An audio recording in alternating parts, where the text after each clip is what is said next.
1 second, you feel safe. And then, The police are on their way. well, you still do. The envelope sat on my desk for 3 days before I opened it. Not because I was afraid of what was inside, but because I already knew. You develop a sixth sense about these things when you've spent 5 years with someone. You learn to read the silences, the way they turn their phone face down on the counter, the new password on their laptop that they claim is for security reasons. My name is Jordan Mitchell. I'm 32 years old, and 3 days ago, my fiancée Isabel broke my heart over breakfast. "I need to find myself," she said, not looking up from her organic quinoa bowl. Those 5 words, like she was some character in a bad romantic comedy, not a woman who'd spent the last year planning our wedding down to the napkin colors. I remember laughing, not because it was funny, but because the alternative was throwing my coffee mug through our apartment window. "Find yourself. You're not lost, Isabel. You're sitting right there." She finally looked at me then, and I saw something in her eyes I'd never seen before. Nothing. Absolutely nothing. Like I was furniture she'd grown tired of, a couch she was ready to donate to Goodwill. "Don't make this harder than it needs to be," she said, standing up and smoothing down her yoga pants. Designer yoga pants, the ones I'd bought her for her birthday, because she said they made her feel confident when she posted her morning workout routines online. Isabel was what people called a lifestyle influencer. She had 400,000 followers who watched her drink green smoothies and practice gratitude journaling. They had no idea who she really was. Harder than it needs to be? I stood up too, my chair scraping against the hardwood floor. "You're ending a 5-year relationship over breakfast and you want me to make it easy?" "See, this is exactly what I'm talking about." She grabbed her phone and her keys. "You're always so intense about everything. I just need space to grow." "We're getting married in 4 months, Isabel. 4 months. The venue is booked. Your dress is being altered. My parents already sent out save the dates to their entire church congregation." She sighed, like I was being unreasonable. Like I was the problem. "I can't do this right now. I'm meeting Stephanie for a hike." Stephanie.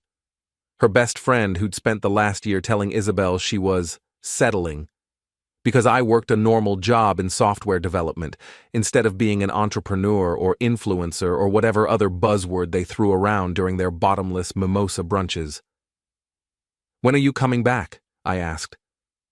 "I don't know. I need some time to think." She left. Just like that. 5 years, reduced to the sound of our apartment door closing. I stood there for a long time, staring at her half-eaten quinoa bowl, the spoon resting against the side of the ceramic. She'd bought 4 of those bowls last month. Said they were perfect for content creation. We had a cabinet full of props for her Instagram posts. Props for a life that looked perfect online but was apparently suffocating her in reality. I didn't cry. That surprised me. I thought I would. Instead, I cleaned up her bowl, washed the spoon, put everything away. Then I went into our bedroom and noticed for the first time how much of her stuff was already gone. Not all of it. Just enough that I should have noticed before. The expensive moisturizer she bought in Paris, the vintage Chanel bag her grandmother left her, the photo albums from her childhood. She'd been planning this. I sat on the edge of our bed and opened my laptop. I'm not proud of what I did next, but I'm not ashamed of it either. I logged into our shared cloud account, the one we set up when we first moved in together so we could access important documents from anywhere. Bank statements, lease agreements, insurance policies. The password was our anniversary date. She never changed it. I started scrolling through the recently uploaded files. Nothing unusual at first. Photos from her latest photo shoot. A PDF of her latest brand partnership contract. Then I saw it. A folder I didn't recognize. Summer planning. I clicked. Flight confirmations. 2 tickets to Cancun, departing next week. Round trip, first class. Jordan Mitchell was not the other name on those tickets. The name was Ethan Reeves. I stared at that name for a long time. Ethan Reeves. It sounded familiar, but I couldn't place it. I opened a new tab and searched our email history. There, buried in her sent folder from 3 months ago, was a message to an email address I didn't recognize. The subject line was blank, but the message itself sent a chill down my spine. Can't wait to see you at the reunion. It's been too long. I've thought about you every day since college. I think I made a mistake letting you go. The reunion. She'd mentioned it casually 2 months ago. Her 10-year college reunion. Said it would be boring. Mostly people she barely remembered. She went alone. Came back different. I'd noticed but told myself I was being paranoid. She was just stressed about work, about wedding planning, about turning 30. I searched Ethan Reeves on social media. Found him immediately. Tall, built, that carefully casual, wealthy look that comes from personal trainers and designer casual wear. His profile said he was an investment consultant in Boston. His page was full of photos from charity galas, sailing trips, wine tastings at vineyards. The life Isabel always said she wanted but could never afford on my salary. I scrolled back through his photos, found what I was looking for, 3 months ago. A post from the college reunion. And there, in the background of a group photo, barely visible but unmistakable, was Isabel. She was looking at Ethan, and he was looking back. My phone buzzed. A text from Isabel. Staying at Stephanie's tonight. Need more time to think. I didn't respond. Instead, I opened our banking app, our joint account, the one we used for shared expenses, rent, utilities, the wedding fund. I logged in. The balance was $347.82. Last week, it had been $28,327.82. $28,000 gone, transferred out in 3 separate transactions over the last 5 days, all to an account I didn't recognize. I sat there in the dark of our bedroom, laptop screen glowing, and felt something shift inside me. Not anger, not yet. Something colder, something more calculated. She hadn't left me to find herself. She'd left me for him, and she'd stolen our money to do it. I opened a new document and started writing. Every detail, every transaction, every lie. I copied the flight confirmations. I screenshot the emails. I downloaded bank statements. I saved everything to a folder on a hard drive she didn't know about. Then I called my lawyer. He was the brother of a friend from work, someone I'd grabbed drinks with a few times. He answered on the 3rd ring. Jordan, everything okay? It's almost midnight. I need your help, I said. How fast can you file theft charges against someone? A week passed in slow motion. Isabel sent occasional texts, surface-level check-ins that felt like she was fulfilling an obligation. How are you doing? And, hope work isn't too stressful.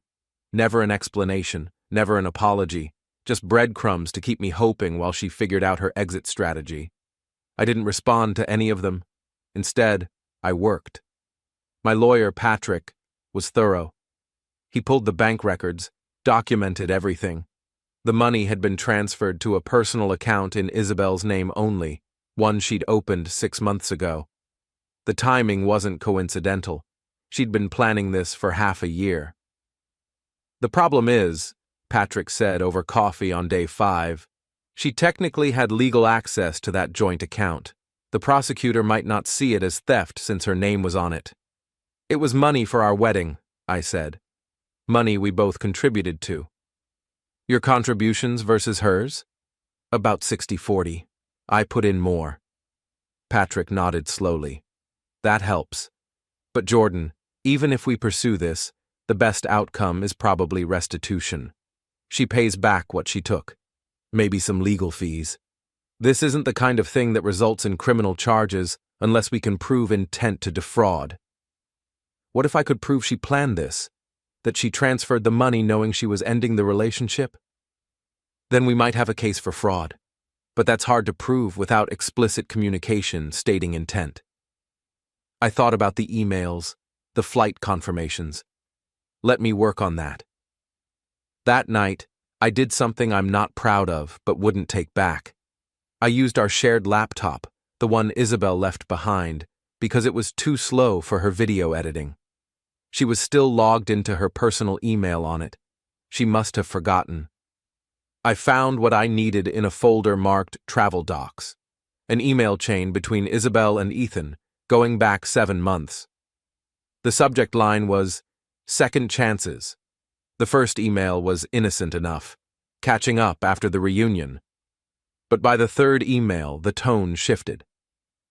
"I never stopped thinking about us," Ethan wrote. "Seeing you again made me realize what I gave up when I chose my career over you back in college. I've built everything I wanted, but I'm still missing the one thing that mattered." Isabel's response made my hands shake. "I feel the same way. Jordan is safe, stable, but that's all he is. I need more than safe. I need what we had, what we could still have." The emails continued, plans forming, Ethan offering to help her transition to a new life. Isabel worrying about money, about starting over. Ethan suggesting she secure funds from our joint account before telling me. "You contributed to it," he wrote. "You deserve to take what's yours." I saved everything, printed copies, sent them to Patrick. The next morning, Isabel called, her first actual call in 7 days. "Jordan?" Her voice was thick, like she'd been crying. "I need to talk to you." I sat at my kitchen table, coffee cooling in front of me. "I'm listening." "This has been so hard for me. I know I hurt you, and I'm sorry. I've been going through something. Stephanie thinks I might be having a quarter-life crisis." Stephanie, of course. That's what this is? A quarter-life crisis? I don't know what it is. I just know I've been so confused. And I was hoping maybe we could still be friends. I miss talking to you. Something hot and sharp rose in my throat. Friends. I know it's a lot to ask, but you were my best friend before you were my fiancée, and I really need a friend right now.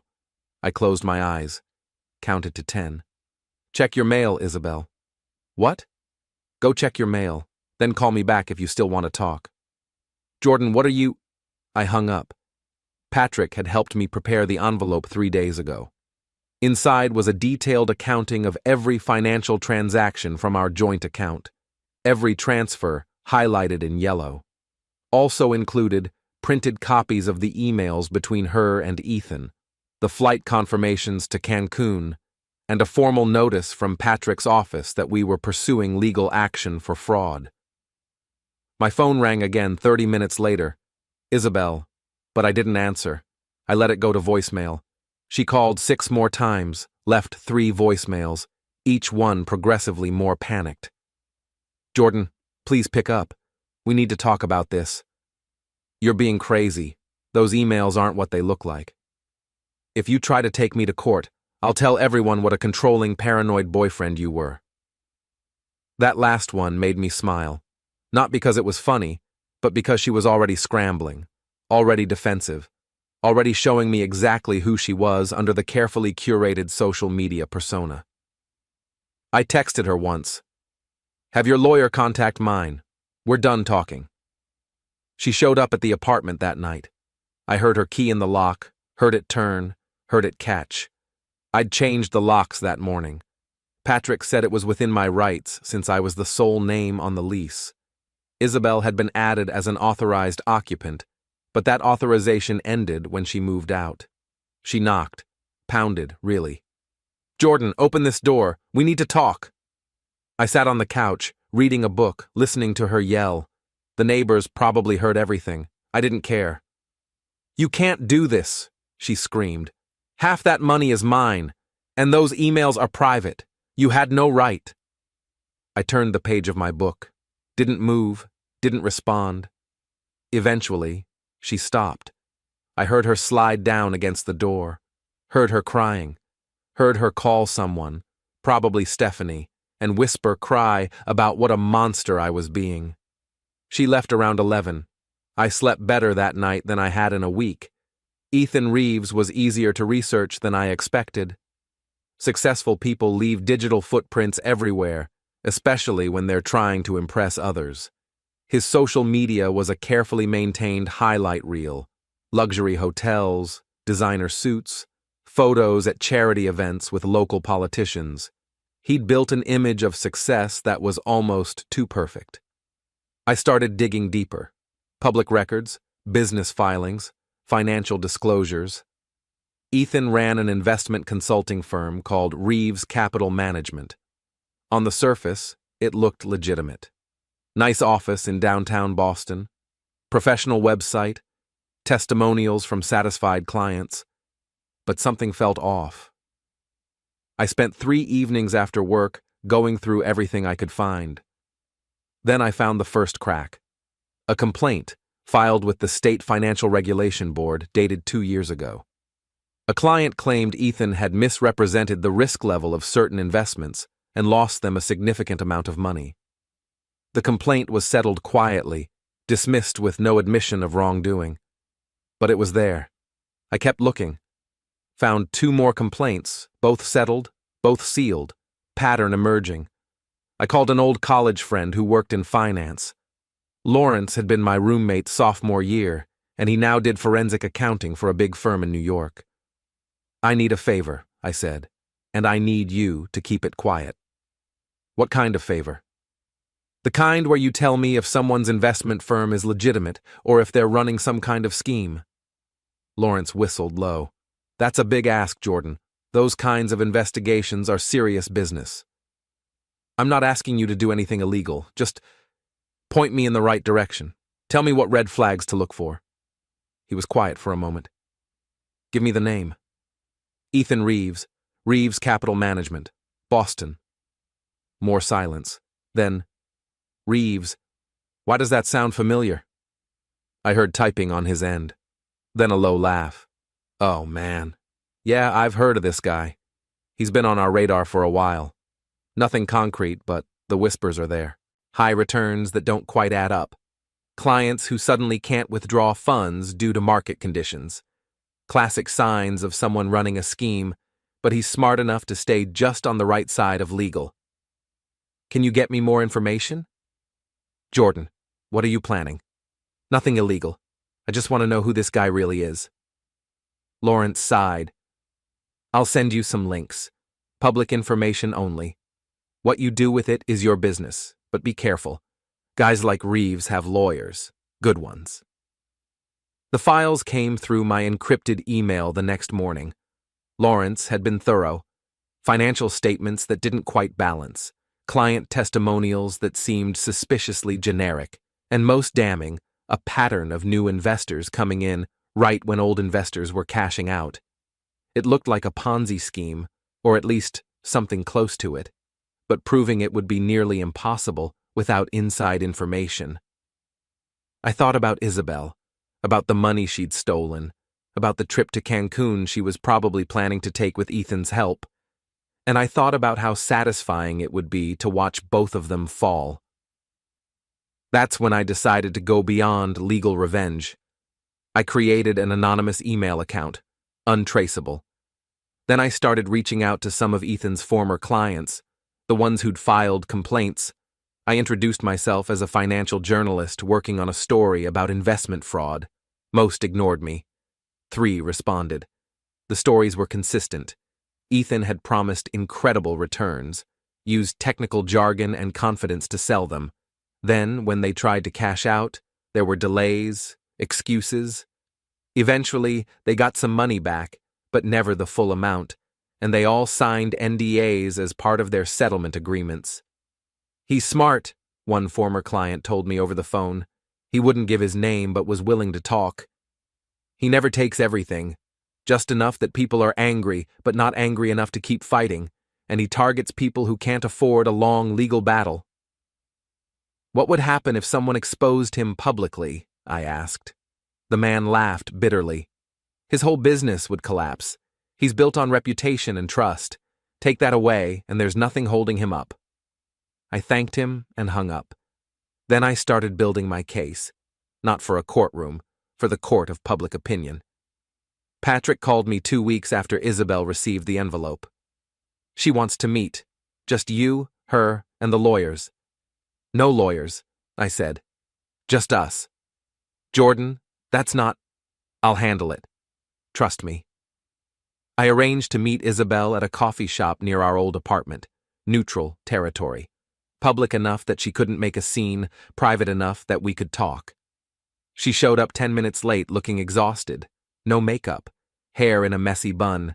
Nothing like the polished influencer her followers saw. She sat down across from me without ordering anything. Thank you for agreeing to meet. I sipped my coffee, said nothing. Jordan, I know I messed up. I know I hurt you. But this legal thing is too much. We can work this out between us. You stole $28,000 from our joint account. I didn't steal it. My name was on that account. I had every right. To fund your affair? I kept my voice level, calm. To buy plane tickets to Cancun with another man using money we both saved for our wedding? She flinched. How did you... I know everything, Isabel. The emails, the planning, Ethan, all of it. Her face went pale. You went through my email? That's illegal. Actually, it's not. We shared that laptop. You left yourself logged in. That's not hacking. That's negligence. I leaned forward. Want to know what else I found? She didn't respond, just stared at me with wide eyes. Ethan's business is a fraud. He's been running an investment scheme for years, taking money from new clients to pay old ones. Eventually, it's going to collapse. And when it does, anyone associated with him is going down too. You're lying. Am I? Ask him about the complaints filed against him. Ask him about the clients he's paid settlements to. Ask him where his incredible returns actually come from. Isabel's hands shook. Why are you doing this? Because you don't get to destroy our life and walk away clean. You don't get to steal from me, lie to me, and then play victim when there are consequences.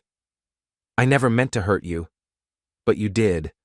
And worse, you didn't care enough to even give me the truth. You were just going to disappear with him and our money and let me figure it out on my own. Tears ran down her face. Real ones, I think. I'm sorry. Sorry doesn't fix anything.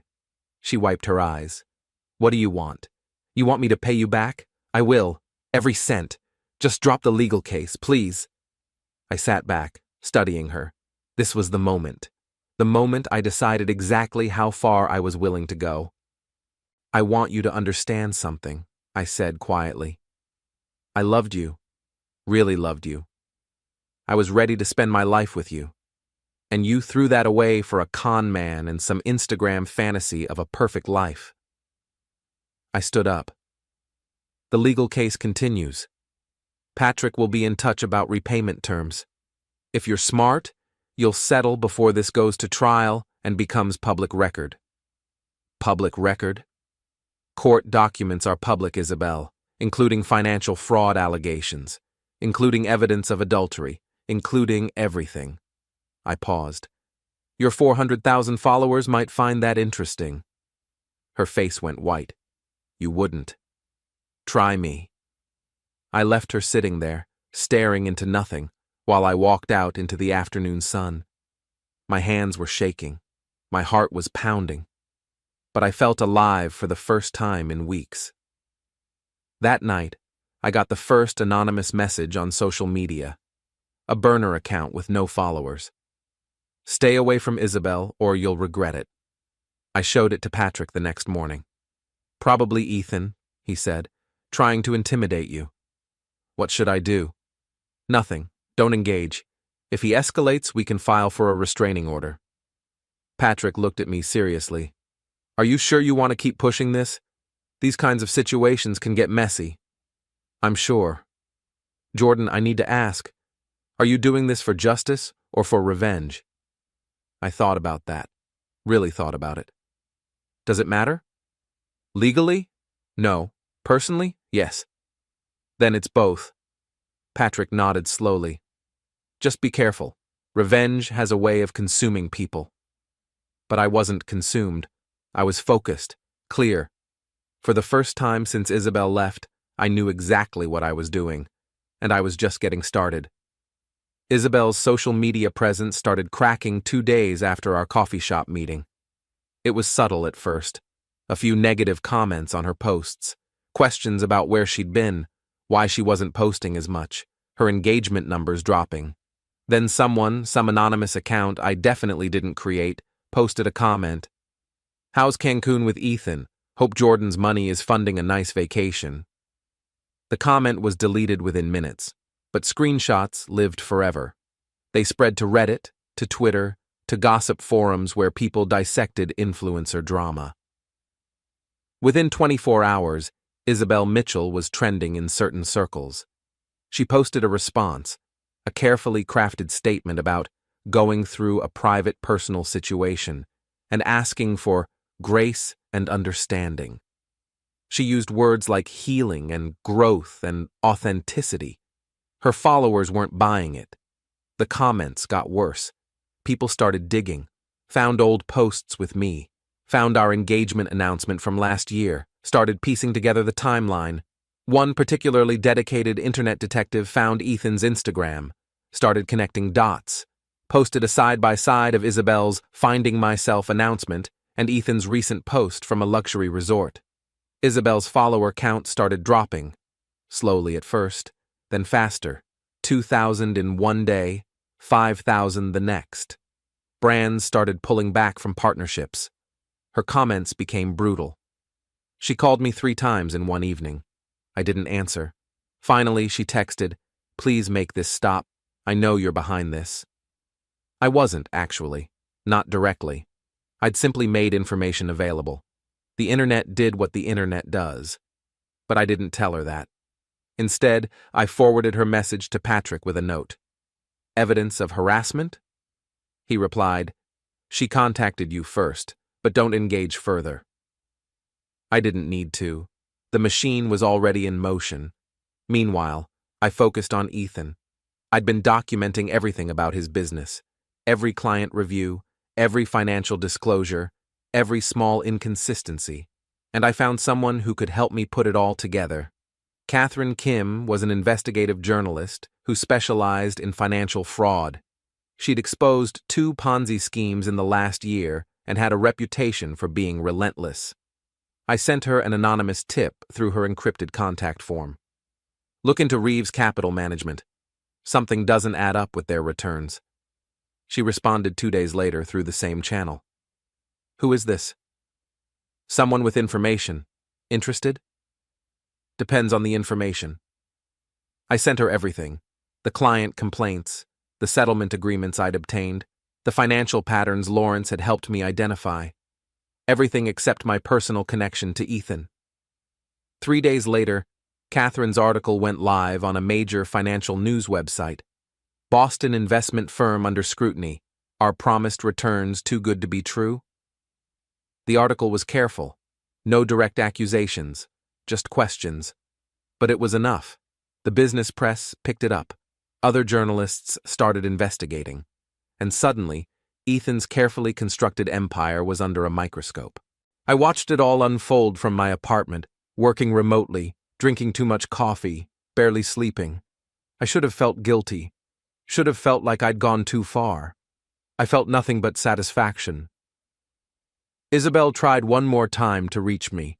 She showed up at my office building, waited in the lobby until I came down for lunch. "Jordan, please, you're ruining my life."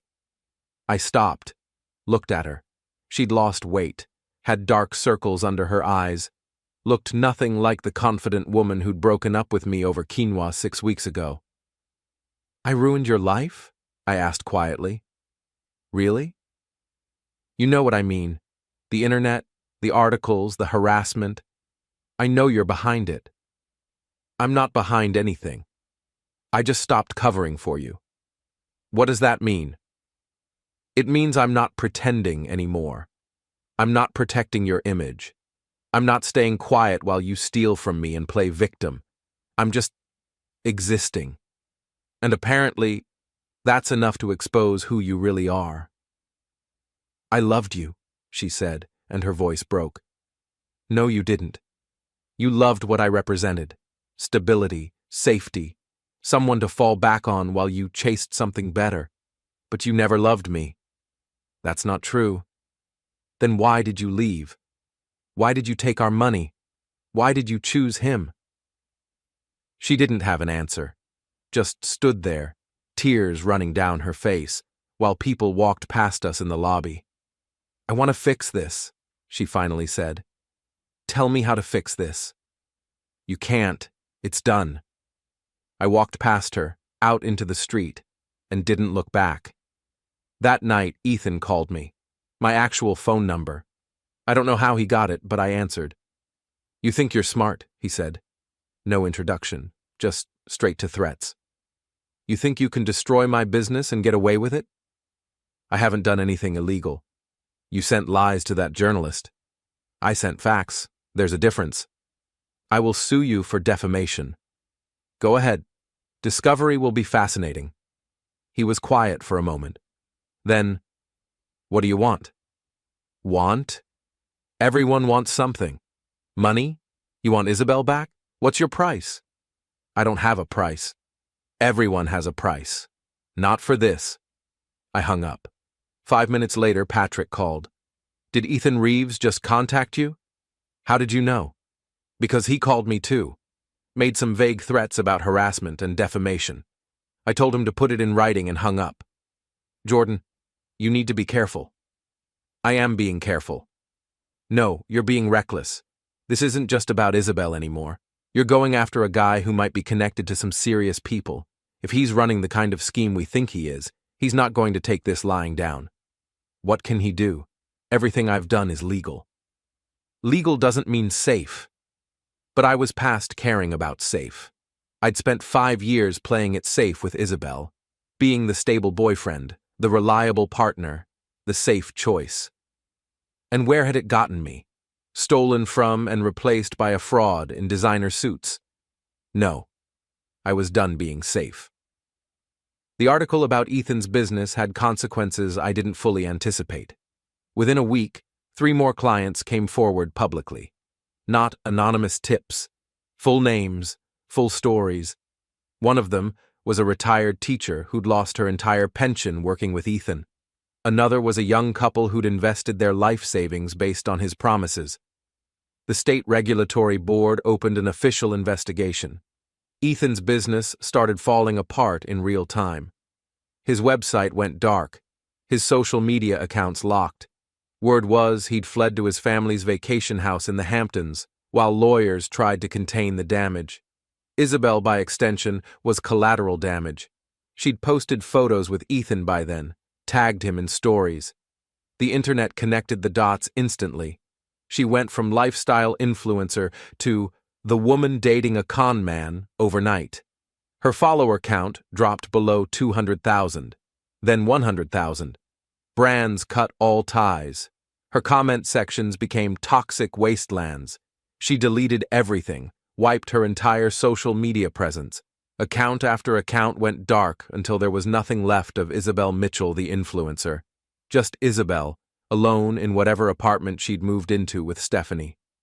Patrick called me on a Thursday afternoon. They want to settle. Who? Both of them, Isabel and Ethan. Isabel will return the full amount she took plus interest. Ethan's lawyers are offering a separate settlement to make you sign an NDA about his business practices. How much is Ethan offering? 50,000. I laughed. Actually laughed. He thinks he can buy my silence for 50,000? It's not really about the money. It's about making this go away before the regulatory investigation gets worse. If you sign an NDA, you can't cooperate with investigators. Then I'm not signing. Jordan, think about this. $50,000 plus Isabel paying back what she took. You could walk away from all of this whole. I don't want to walk away whole. I want them to face consequences. Patrick sighed. I was afraid you'd say that. Are you telling me not to? I'm telling you that revenge is expensive, not just financially. It costs something else. Something you might not get back. Like what? Like the person you were before all of this. I thought about that after we hung up. Thought about who I'd been 2 months ago. Stable, predictable, safe. That person would have taken the settlement, would have moved on, found someone new eventually, built a different life. But I wasn't that person anymore. And I didn't want to be.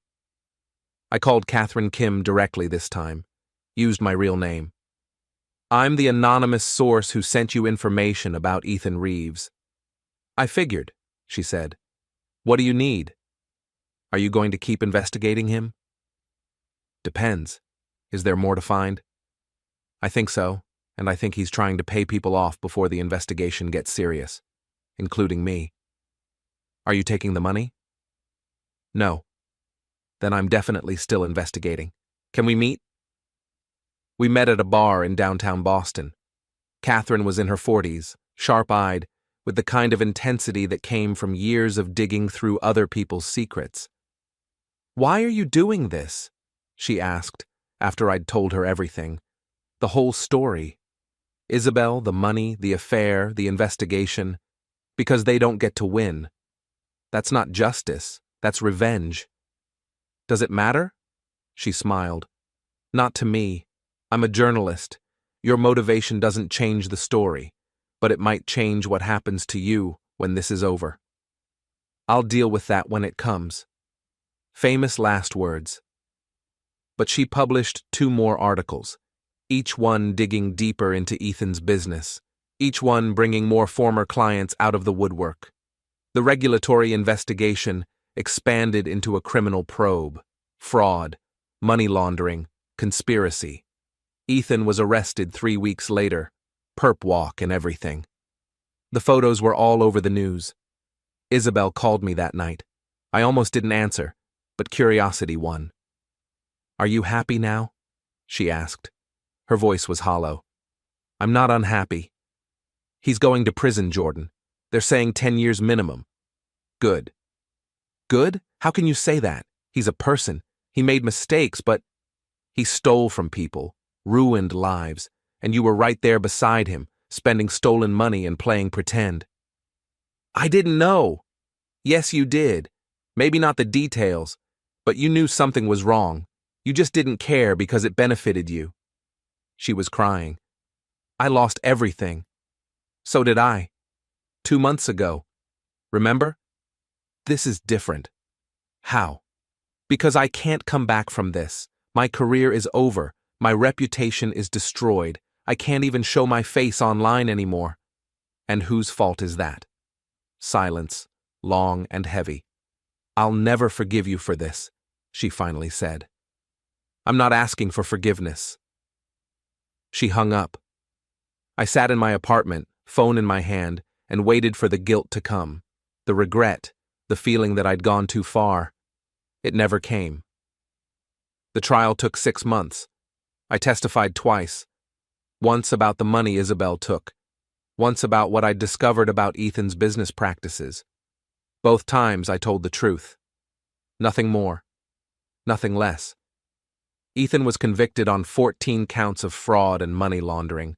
The judge gave him 12 years, not the minimum, not the maximum, somewhere in the middle because some victims got some money back but most didn't. Isabel paid me back every cent she'd taken. The check arrived via certified mail with no note, just a bank check for $28,000. I deposited it and watched the number in my account climb back to where it should have been. Patrick closed the case. You won, he said, completely. Most people don't get this kind of resolution. I know. So why don't you sound happy? I am happy. No, you're satisfied. That's different. He was right. I wasn't happy. Happiness was something lighter, something that existed before all of this. What I felt was the cold satisfaction of watching dominoes fall exactly where I'd arranged them. Isabel disappeared from public life completely. I heard through mutual friends that she'd moved back to her hometown in Ohio, working at her family's real estate office. No social media, no online presence, just a normal life with a scarred past. Stephanie, her best friend, reached out to me once. We met for coffee at the same shop where Isabel and I had our confrontation. "I need you to know something," Stephanie said, not touching her latte. "Isabel's not doing well. Like really not well. She's in therapy 3 times a week. She's on medication. She can barely function." "Why are you telling me this?" "Because I thought you should know what your revenge cost." "My revenge? She stole from me. She lied to me. She destroyed our relationship for a con man. And you destroyed her entire life in response. You don't think that's disproportionate?" I thought about that. Really thought about it. No. I think it's exactly proportionate. She took everything from me. I took everything from her. We're even. That's not how it works, Jordan. She made mistakes, terrible mistakes, but what you did was systematic, calculated. You didn't just get even, you annihilated her. Good. Stephanie stared at me like she didn't recognize me. Maybe she didn't. Maybe I didn't recognize myself either. "I hope it was worth it," she said quietly, standing up. "Because the person you were when you and Isabel met, he's gone. And I don't think the person you are now is someone you're going to like very much when you realize what you've become." She left. I finished my coffee alone.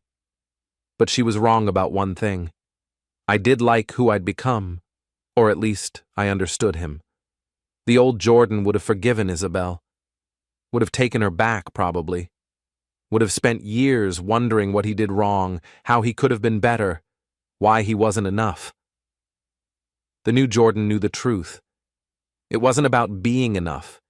It was about Isabel being selfish and Ethan being a criminal, and both of them thinking they could take what they wanted without consequences. I gave them consequences. I went back to work, back to my normal life, started dating again after a while. Nothing serious. Just dinners and movies and surface-level conversations with women who didn't know my story.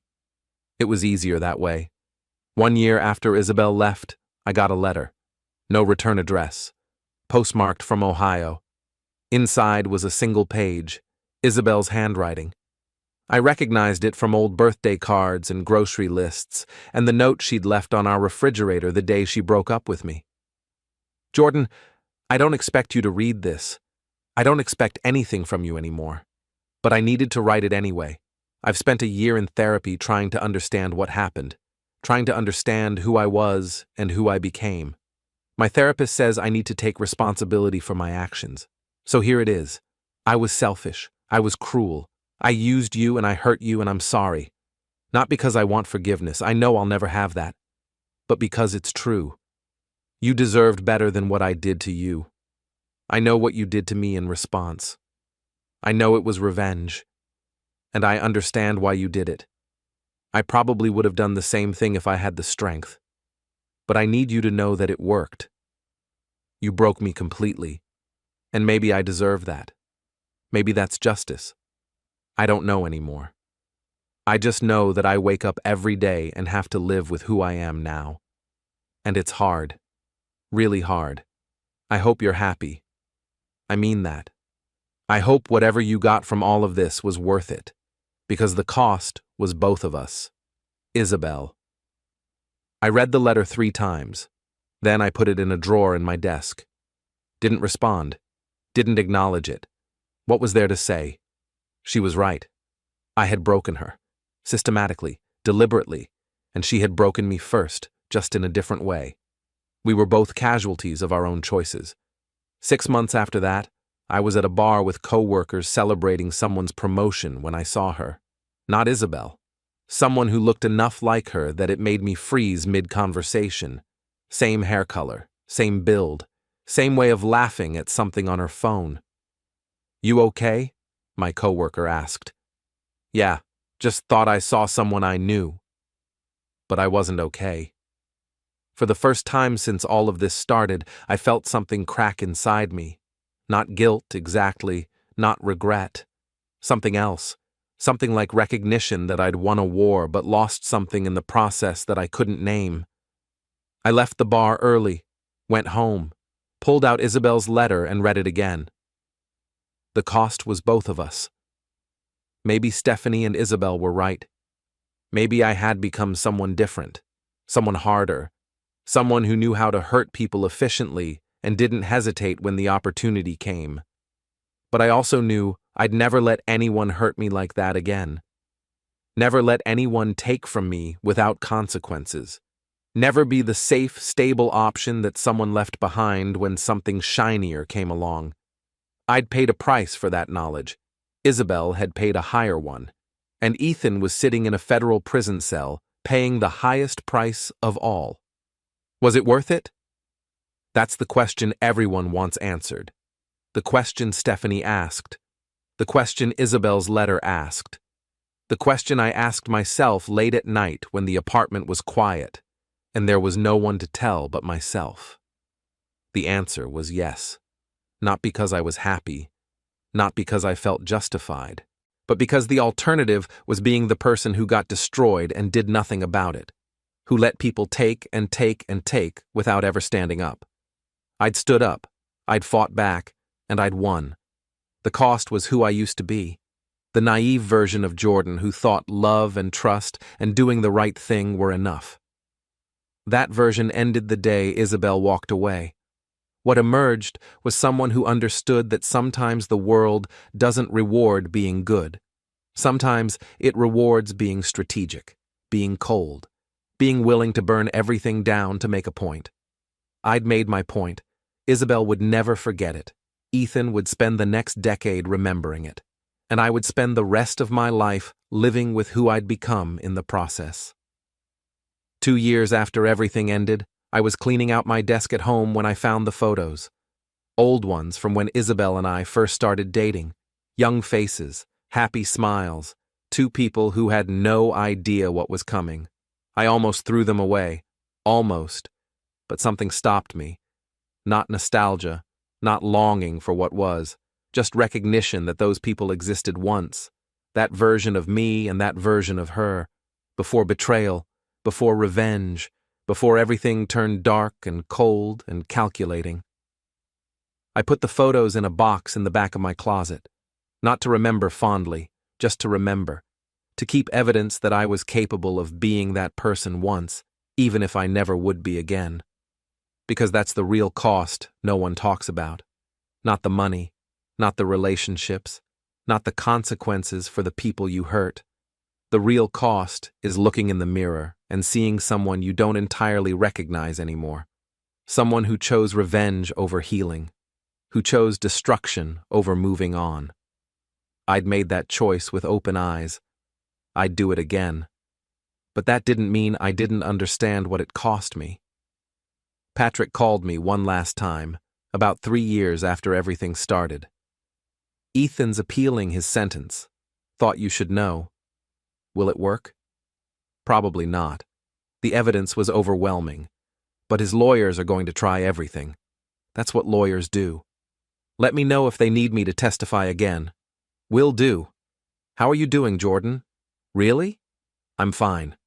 That's not what I asked. I looked around my apartment. New place, new furniture, new life built on the ashes of the old one.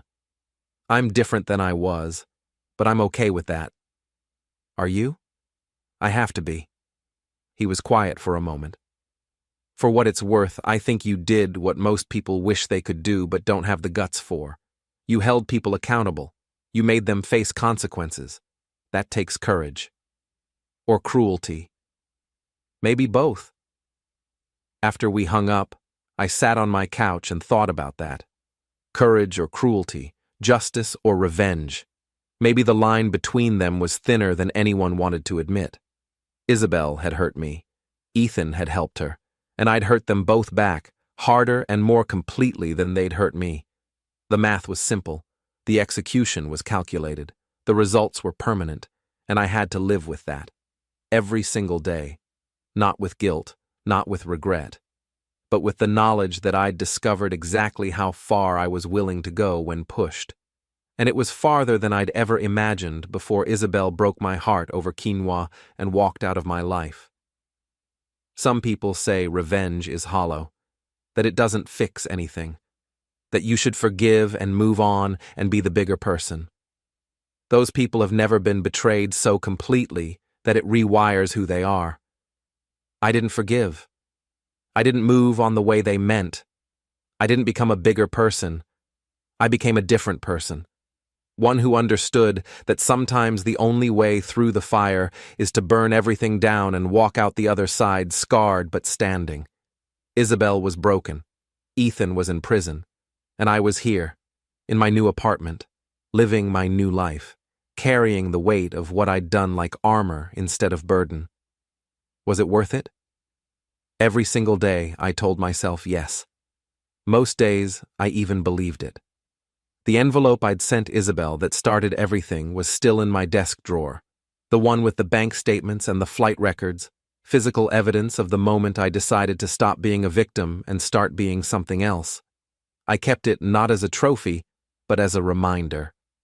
That person who assembled that envelope, who planned each move, who watched two people fall apart with cold satisfaction, that person was me now, not all of me, but part of me.